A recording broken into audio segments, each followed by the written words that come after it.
All right, guys, we're going to go over the trailer and how to use it. First of all, it's a 2 5/16 ball. There is your propane tanks here. To access these, you just lift this off, and then you have 2 tanks. Just remember, you're going to turn the valve. There's a valve, and you're going to make it point at the tank that you're going to be using. It's pretty simple. And then just for your reference, the battery is located back behind the propane tanks. As we come around, there's a large storage area right here, and inside the storage area, there are a couple of things in here. There's a button for a light, and you do have a couple of USB outlets as well. Every corner has a stabilizer jack, and the hand crank's located inside the storage compartment. You just lower these guys down. All they do is they help stabilize the RV, so when you're walking, it doesn't wobble so much inside. They're not to level the RV or anything like that. It just helps it be more stable when you're inside walking around. There's an awning on this guy. It's electric, so the button works from inside. You send it out, and then just remember, if it's windy or rainy or stormy, or even at night when you're going to bed, make sure you close it up. You can damage it by leaving it out in a storm or anything, or big winds. So make sure you close that when you're not using it. The stairs are located here. To open those, you just lift it right up, drops down, and then you manually fold this one down. There's also a swing arm here. You just lift it up, swing it around, and that's how you're gonna enter into the RV. We do have a couple electrical outlets. Just remember, a generator must be running, or you must be plugged in at the park to be able to use these exterior outlets.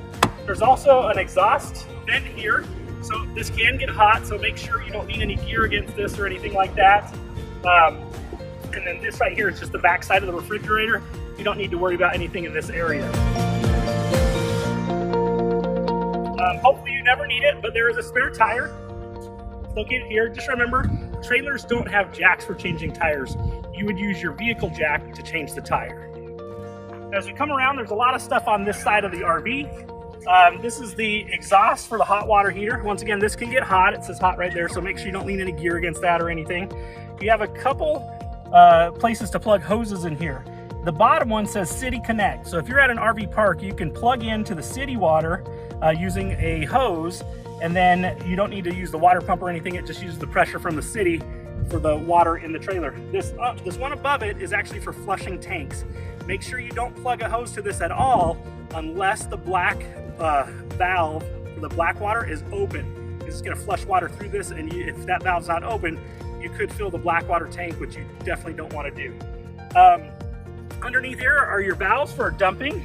You would remove this cap here, and then there's a gray valve for gray water and a black valve for black water.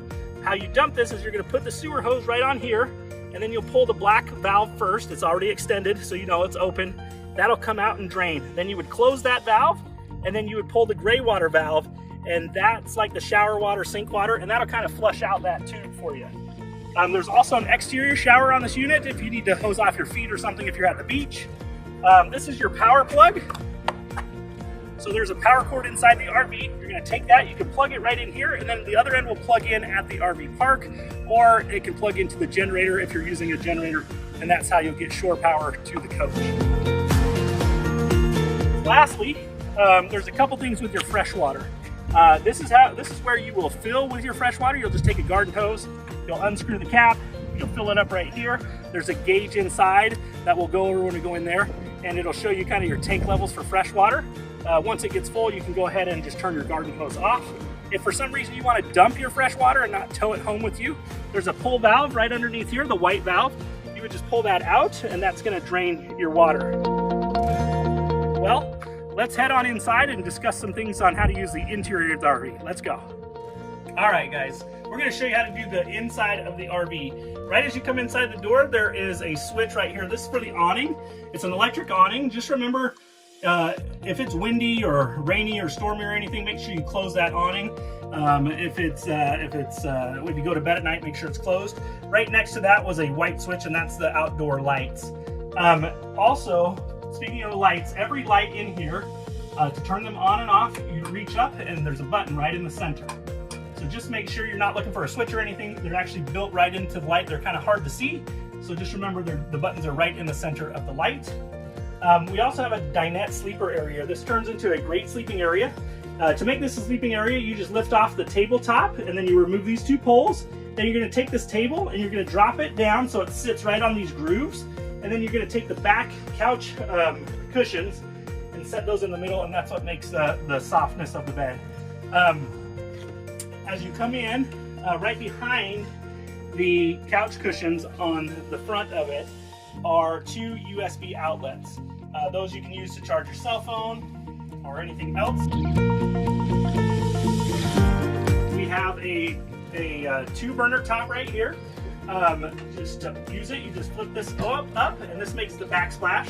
And then to close it, you're going to lift and drop it down.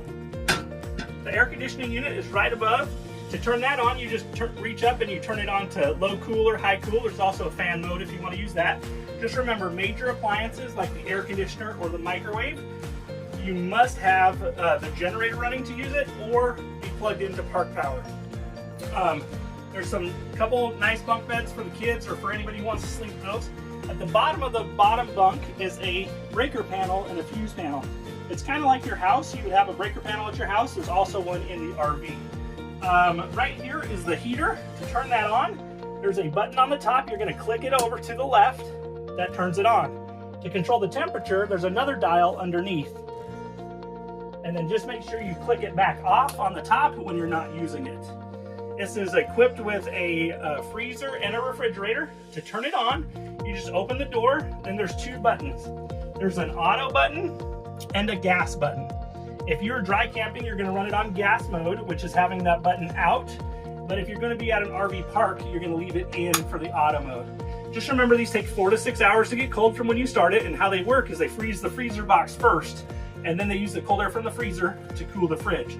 So just leave yourself plenty of time to get that cold so you can put your stuff in before you leave town. We're going to head into the bathroom and show you a few things in there. There's a panel that's going to talk about the tank levels and the battery level, and that's on the far side of the bathroom. So there's a gauge. It's also your water pump button. It would be the red button, and then you have your tank levels, and they light up as you push the buttons. So you have a black water, gray water, and a fresh water, and a battery button. You have a nice restroom and shower in there. And then that does it for the inside of the RV. If you have additional questions, we can go over those when you come to pick it up. And we'll see you soon. Thanks.